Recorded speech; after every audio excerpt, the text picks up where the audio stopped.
Hi everyone, and welcome to the Security Magazine video podcast.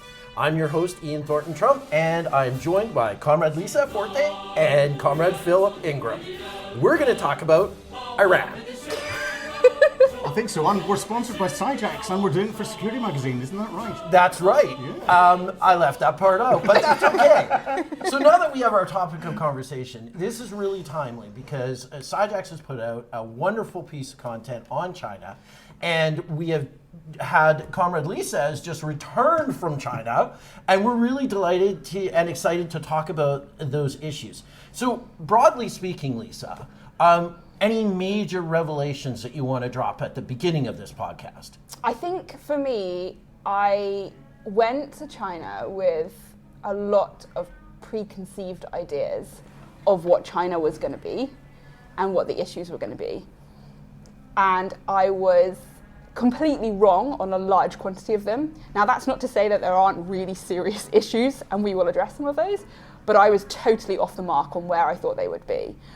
So I think it was really eye-opening to me. And it wasn't like I just went to Beijing, I went to literally middle of nowhere China, to the point where this place where I was, Westerners have never been. Like, people haven't seen white people. So people literally followed me around with cameras taking photos of me and were completely enamored with the fact that there was this blonde woman. Yeah, but that's your pop star status anyway. That happens even in London. For different reasons. I think that's a great place to start. And this is, I think, really informed by the news that we get about China is coming from Western think tanks, Western media. Phil, I mean, you've seen both sides of these types of sort of geopolitical conflicts. To kick us off, what is your view on where China sees itself in the world right now? China sees itself as an aspiring world leader. Regional, first of all, global second, from a political perspective. It has ambitions to equal the United States, if not better the United States, but it's got a completely different approach to the way it's doing things. It believes the world doesn't get China properly. I think politically they think that China isn't a threat to anyone, but China does actually want to control business and, where possible, politics across large portions of the globe, and have got plans to do that and are implementing them. China thinks very slowly when it comes to political and the way it's doing things, but it thinks very far out. So it's looking 25 years plus ahead. And its slow movement is taking slow nibbles and slow bites as it's dealing with things. I think in China itself there are different layers. What we see from an international perspective, a political perspective that is interacting with the West, is completely different to those that are in positions of influence within the cities in China, which is completely different to those sorts of people that you'll have seen out in the middle of the Ulu that's in there. And to try and lump it all, it's huge in so many different ways. To try and lump it all into one little label, which we call China, and therefore we're interacting with it, is us oversimplifying to a degree that means that our general analysis is not good. But they have global ambitions economically, they have global ambitions politically, and they've got plans in place to achieve them. So Lisa, I mean, obviously you're kind of in the middle of it. You were in some of the cities. You were also out in the country. What is top of mind from the Chinese perspective right now? How do they see themselves as, outward looking? I think just to start, Phil touched upon how they're sort of seeing themselves as overtaking the US. Well, actually, the IMF and the World Economic League have said that will happen in 2030. If nothing, changes, everyone's sort of saying that China's growth has sort of stumbled, and that's true. But they've seen absolutely unprecedented growth since 1990. It's been absolutely unbelievable. Yeah, the rapid industrial... Correct. And this was the thing that struck me after reading An Economist and Forbes basically saying, well, China's gross domestic product is decreasing. it's still at 4.5%. Yeah. Better than Europe. Yeah. Arguably better than the United States currently, although Yeah. Bidenomics has seemed to kind of hit the accelerator on the American economy. But the love-hate relationship between the United States right now, painting China as an aggressive, as a nation that steals intellectual property. Do the Chinese see that as sort of more of a birthright, or how do they view it? So I would say that and obviously I'm only talking about China from the perspective of someone who visited China. I'm not living in China, I'm not Chinese, so I can't talk to their perspective from that Well, what they've shared with you. But from sitting down with a load of them, there were a couple of things that I thought were really interesting from buying, and I guess this comes back to the point that the three of us have talked about a lot, which is that actually, are you buying into your own propaganda from your own state?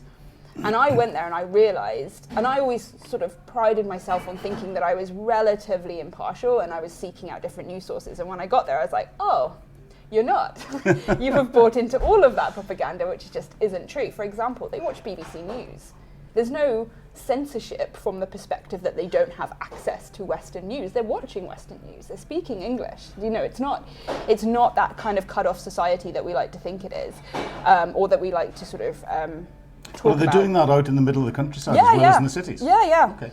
There's access to all of that sort of stuff. It's really not cut off, which is one thing I massively misunderstood, along with the sort of censorship side of things. And I've given this quite a lot of thought, actually, and I think what happens, so China does have censorship. It seems to me that the only real rule is that you cannot overtly criticize Xi Jinping or the CCP online. Offline, different story. People are talking pretty openly about criticisms of and pros and cons of the government and things like that, as you would find here, which surprised me. But online, what tends to happen, and I know this because one of the gentlemen that I was climbing with, he'd actually had this happen. He posted something online that was very critical of Xi, and this process kind of went through. So the first sort of time you do it, they just take it down. That's it. You don't hear anything else. It just disappears from whatever platform you've used. The second time you do it, there's a phrase in Chinese where they say, "Would you like to go for tea?" which indicates that you want to go for a little chat. And somebody from the police will basically sit down and talk to you and ask you why you did it and what your motivations are and so on and so forth, explain why it's not appropriate. If you then obviously continue down a path of doing it, you're going to start getting more and more negative attention and eventually arrest. But it's not the situation that they come round to your house, drag you out in the middle of the night with your family.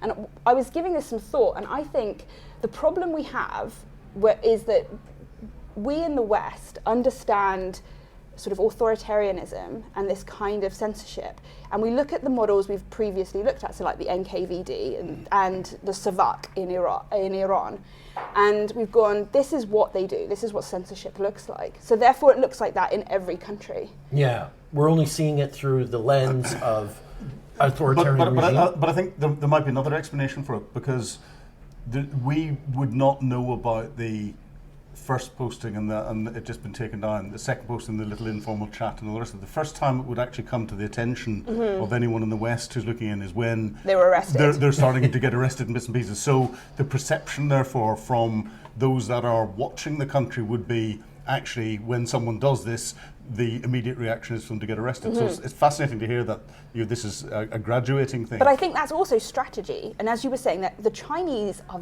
very, very good at thinking about strategy and long-termist views.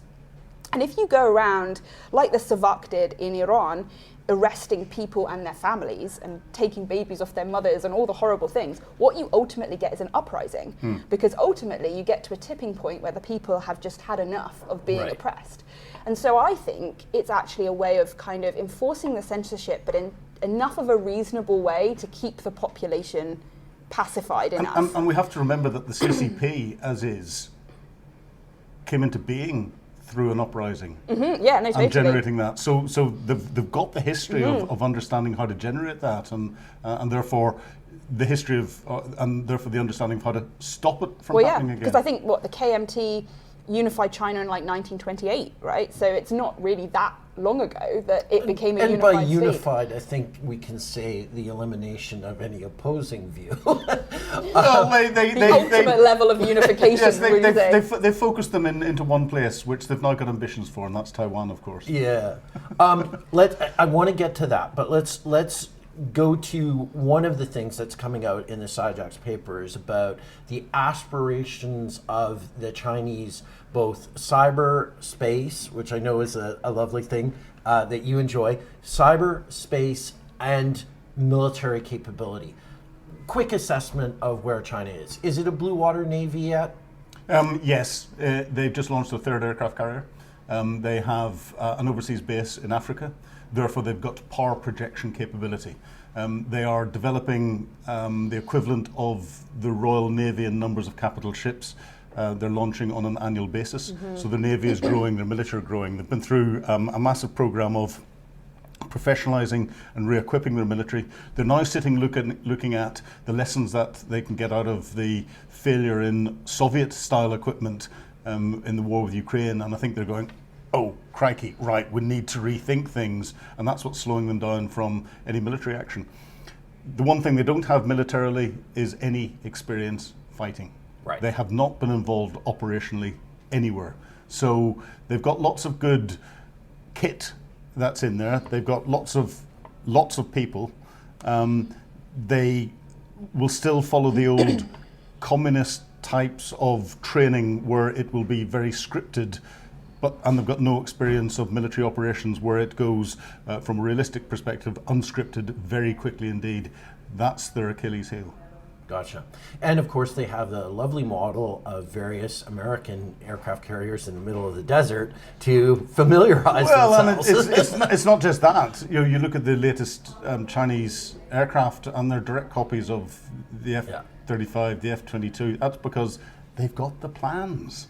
So they know how, and therefore they've copied them. They know up to a point how these capabilities will work, and have tried to replicate them in many cases. It'll always be flawed because it's never the real capability, and you haven't got the training. We saw the Chinese Communist Party, the People's Liberation Army Air Force, trying to get Western pilots through contract in through a South African company to contract in to teach them how to fly from a Western perspective. They are continuously trying to improve their knowledge, their understanding, and everything else. And this is a long-term program. They're investing a lot of money and a lot of effort in it, and it enables the Chinese Communist Party to maintain the one thing that sets the Chinese and Chinese society apart from everyone else, I think, or most people across the world, is the level of control that they will impose. It's layered levels of control, but culturally the Chinese people, I think, don't really care the amount of control that the government is exercising over them. But the government is exercising greater levels of control depending on what level of wealth you've got, what influence you've got, whether you're overseas, you've got access to stuff, right down to at the lowest levels, what people are doing, so they're not becoming dissenters of what's happening. And they've got mechanisms in place to be able to pull those levers. How effective they are, you'll have had more view of that than I've had. But I've talked to a few people who are professionals inside China, working in China, and when I talk to them about the levels of control and the levels of surveillance and them being tracked and all this, they said, I don't care. Yeah, I really just don't care. Yeah.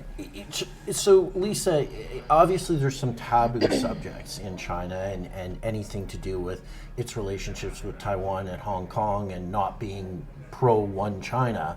What is the view of the folks that you talk to in terms of the Belt and Road initiative that China has taken in terms of external development? Do they see themselves as a force of good?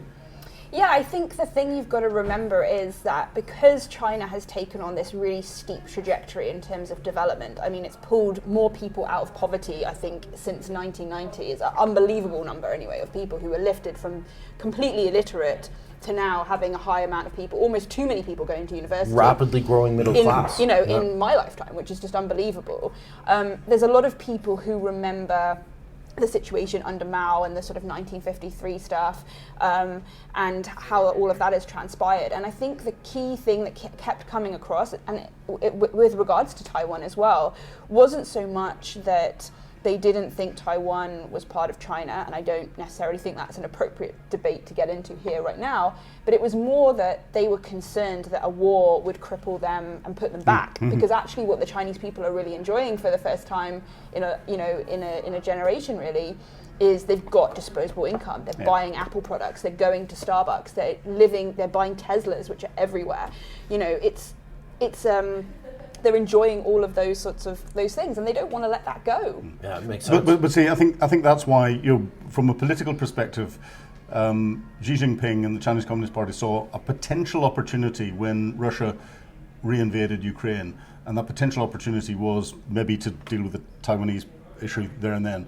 But as soon as the economic sanctions were put on Russia very quickly, and the Russian oligarchs and all the rest of it, there are three things that drive the Chinese: economics, and economics. Yeah, 100%. And therefore, very quickly, Xi Jinping will have turned around to his generals and said, "You see those plans that I told you to take off and dust off and just check, put them back on the shelf." Yeah, I think so too. Because the timing's not right for it. It's the economic growth that is driving everything. And China has, I think, ambitions to conquer the world, not militarily, but economically. Right. And that's why we're seeing the influence that there is throughout. It's a pervasive influence that there is throughout all the different countries at all different levels, and that's been happening, and we haven't noticed it. Yeah, well, in places in Asia and in the Indian subcontinent, as well as when we look at South America, all of those territories, the Chinese are not encumbered by any of sort of the Western rules that we have with regards to anti-slavery or anti-money laundering. In fact, there was a big revelation of, I think it was a 1.7 billion euro Chinese money laundering operation in concert with the Italians. So don't know why that would be. Historical. Italians don't go into money laundering or anything like that. Historical comfort, shall we say. Zooming in though to the issue of intellectual property, the way that America has portrayed China is they're stealing everything. Now, there's some evidence to suggest that they have stolen things. But there's also a great deal of I'd say, evidence to suggest that we, as in North American corporations, gave a lot of this to the Chinese.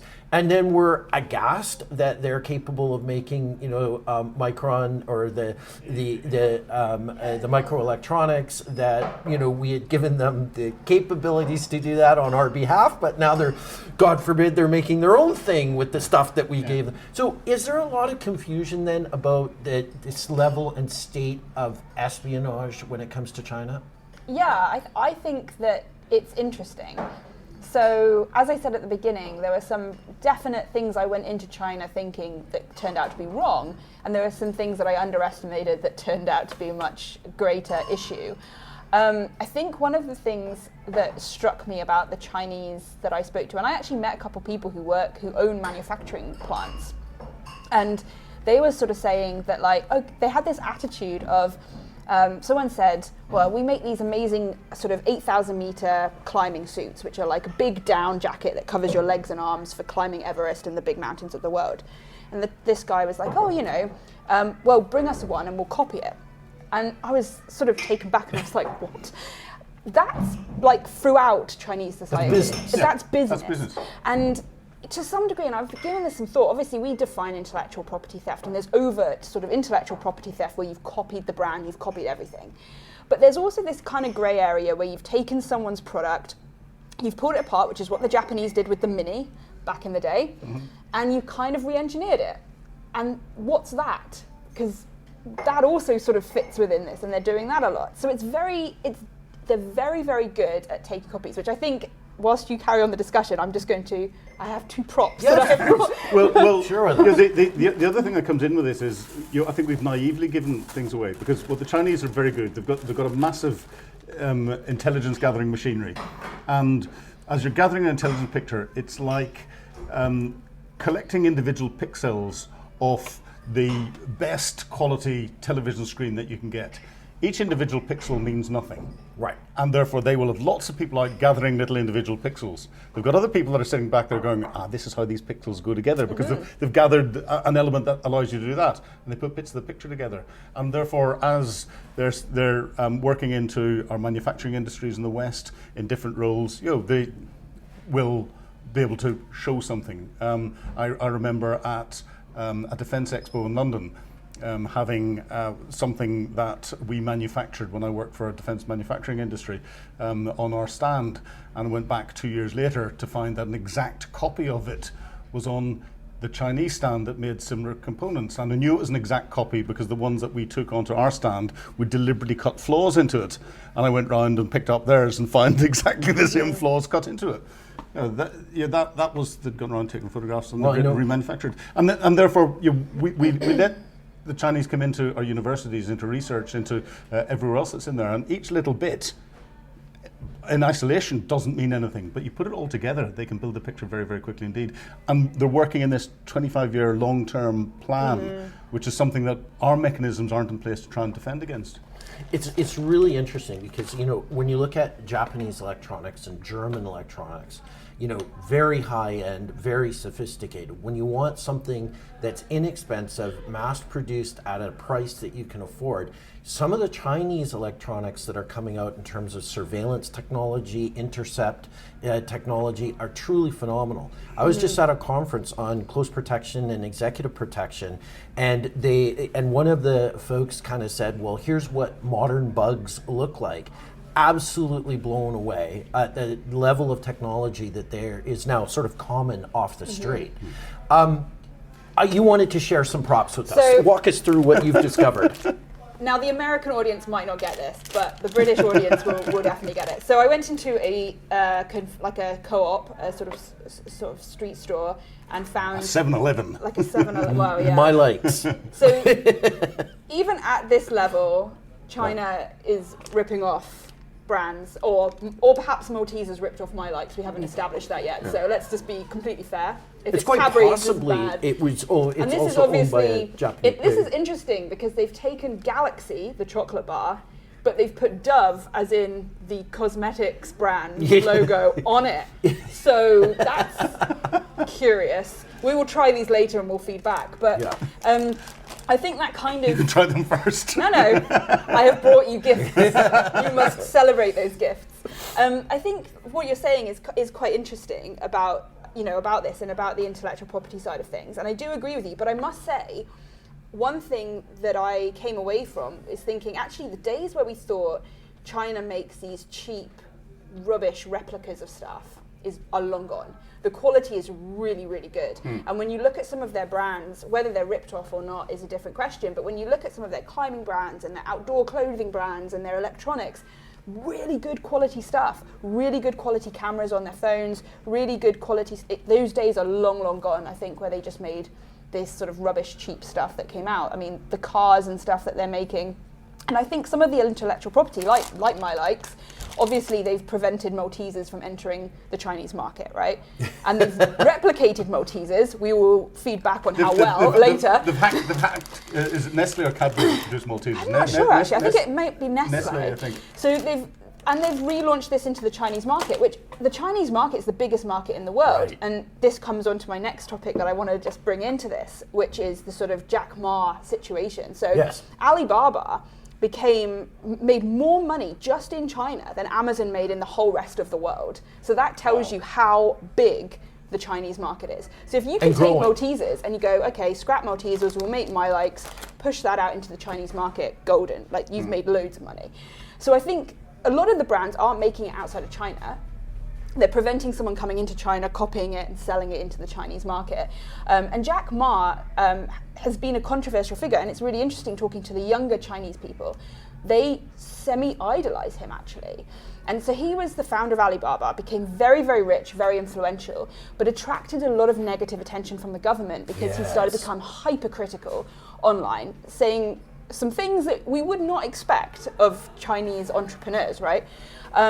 There was Western media kind of propaganda that said he'd been put into exile, which isn't true because he comes into and out of China. He maintains a residence in China.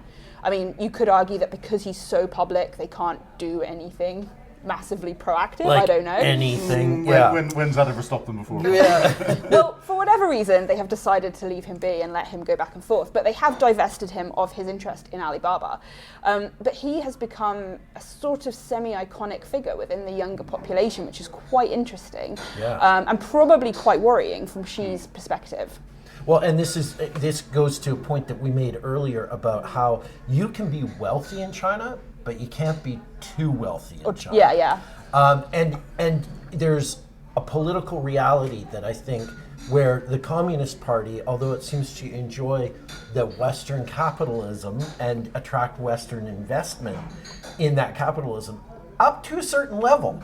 But if it then looks like it's going to interfere with the good governance, shall we say, for the citizenry, all of a sudden there's a clampdown. But I think there's similarities here. It's not the same, but I think there's similarities here between the way the oligarchs have influence in Russia and political influence, and the way of controlling these very, very wealthy individuals. And the way they got wealthy in the first place is they've been given a free rein and blind eyes turned by the leader, the political leadership, i.e. Vladimir Putin, allows them to get very wealthy. But there's a symbiotic relationship between all of them that as soon as they step out of that control mechanism that's in there, they are potentially a threat and they're therefore destroyed.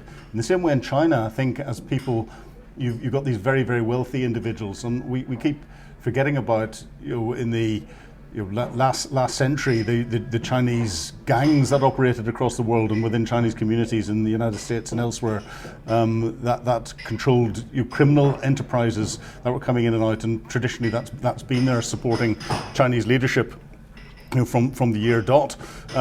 That's turned into an oligarch-type relationship that there is between Xi Jinping at the top and the senior businessmen. And if anyone steps outside the mark, like our friend from Alibaba did in his commentary against the leadership, he's very quickly pushed out into a position where his influence his ability to influence power from a financial perspective and continuing to build his empire is restricted, and that sent us a very clear message. They're different beasts. Oligarchs in Russia are different to the similar sort of beast in China. But there are similarities in the way the relationship is from a business political perspective or a criminal political perspective. Yeah, and I think the conviction rate for the Chinese courts is well above 95% of all cases that are brought, with usually somewhat of a harsh sentences. Why waste resources if the person that you bring in front of you is not guilty? Exactly. But it's interesting because some, I would say, lesser nation states in the world have either tried to embrace China or they have garnered Chinese ill will or outrage. And we see this sort of thing with, I'm going to call it the middle powers of Canada, Australia, New Zealand. All three of those nations are sort of at fisticuff level or pushing and shoving on the global stage. The United Kingdom is kind of in a difficult spot, right? We've opened our doors to the Hong Kong immigrants coming into the United Kingdom. That's probably irritating to China somewhat because wealth is leaving Hong Kong at a fairly alarming rate. What do you think the prospects are for the relationship between the UK and China? I think it will largely depend on what happens in the US election. I think if Trump wins, there will be a shift to the east. Right. Globally. Yep. I think there will be a shift to the east. And I'm not necessarily talking China, although it is the obvious party to do trade deals and other stuff with, but Korea as well, which is on an upwards trajectory. And I think that will really put a lot of fuel behind that shift eastwards.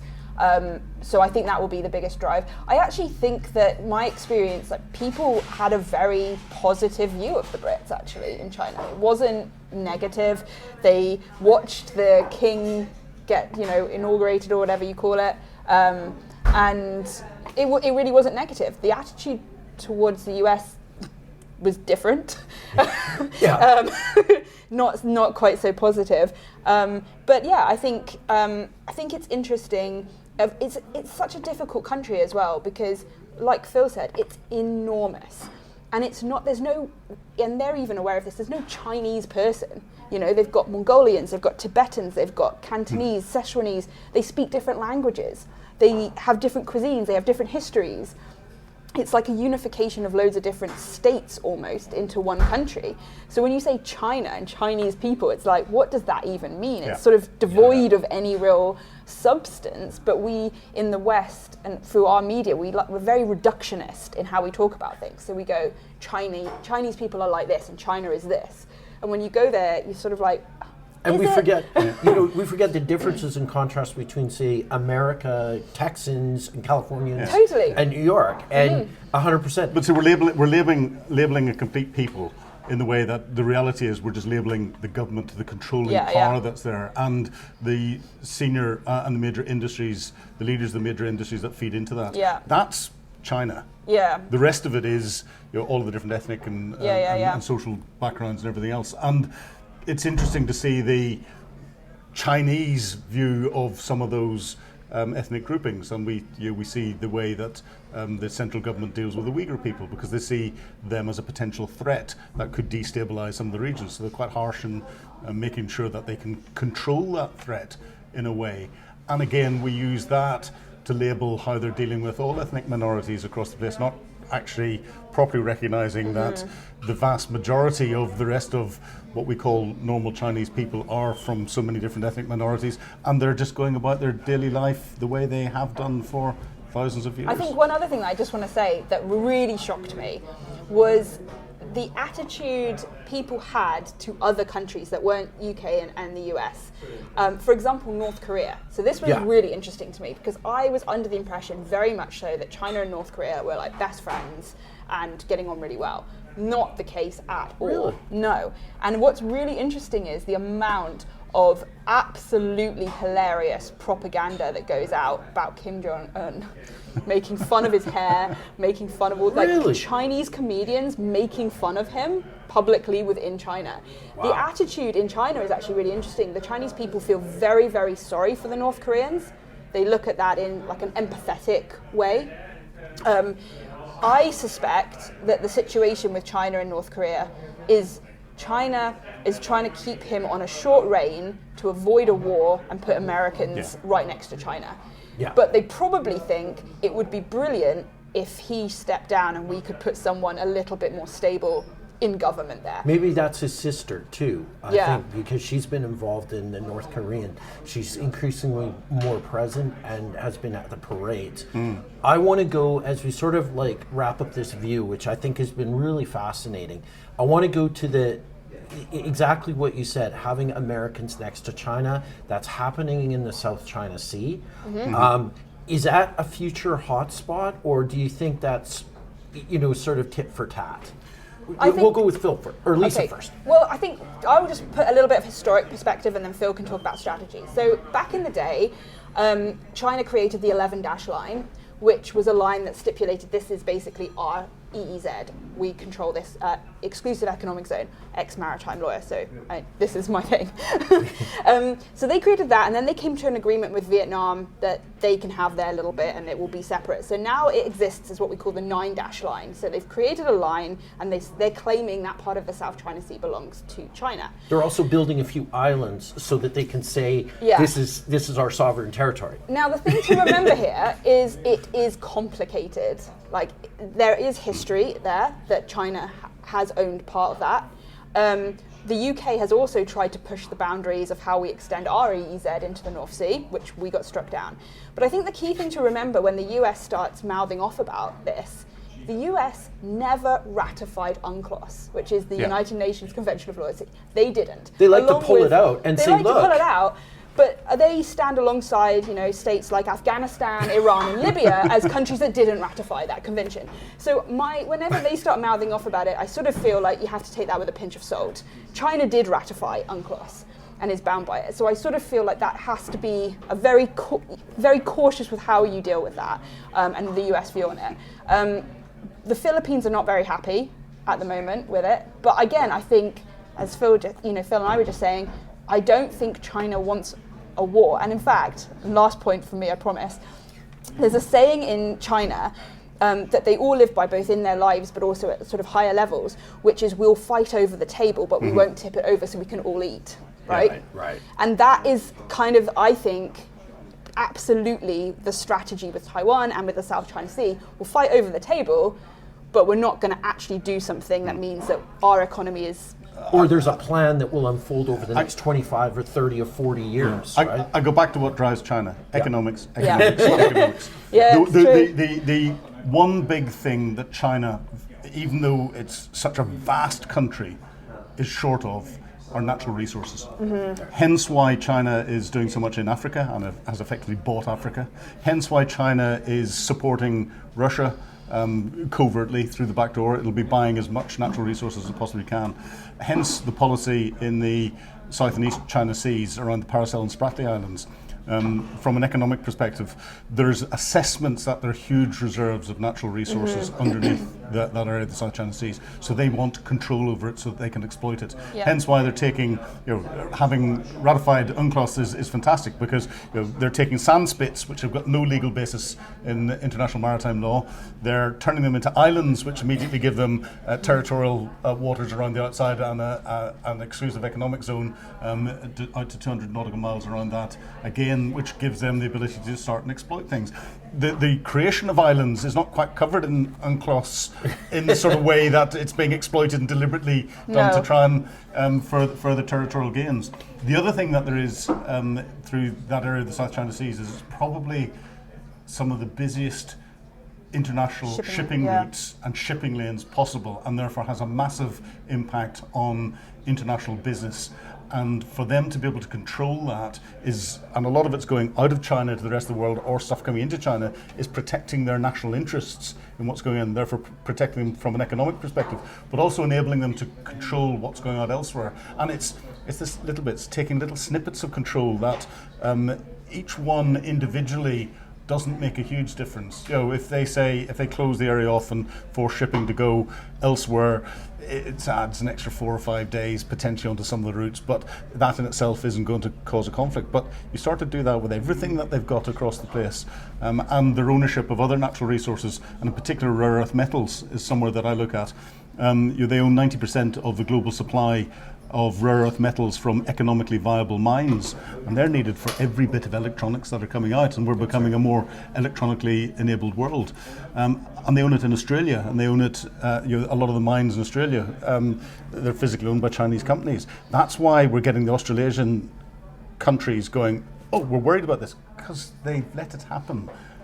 Under political oversight, they haven't realised what it is it's doing, and that's why China's slowly but surely getting that economic influence, putting its tendrils out across the globe. It's almost like the mycelium of a fungi in a forest as it's working its way through, and then every now and again you get the mushrooms that pop up. Amazing. Well, I'd like to thank both of you for your analysis on China and all things Chinese. This comes. We'll be releasing the report from SciJax on China, and your feedback has been absolutely tremendous.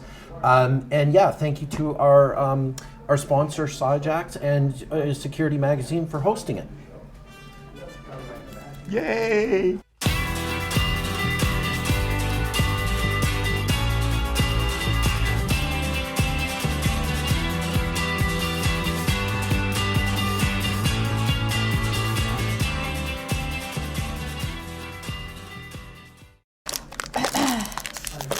Can't even open my likes. Okay, so this is Ian, Phil, and I sampling the My likes. glorious product that is My Likes, which may or may not be a rip-off of Maltesers. So I'll be drinking it from the official cup. I'll put my official tester's badge on. Yeah. Right. So Here we go. My Likes. 3, My likes. 2, 1.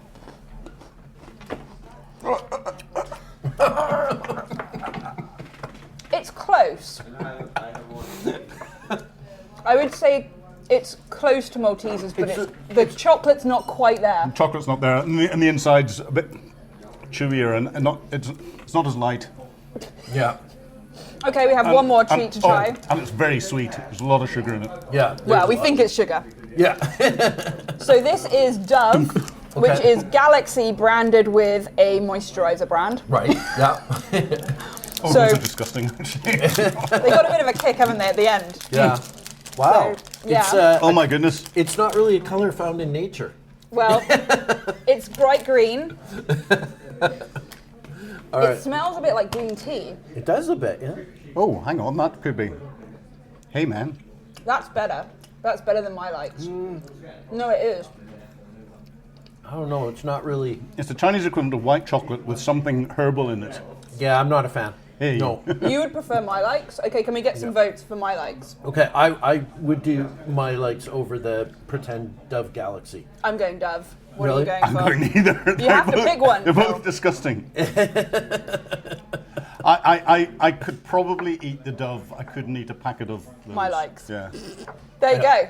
So I'm gonna need a beer to wash that. we're going to get a beer.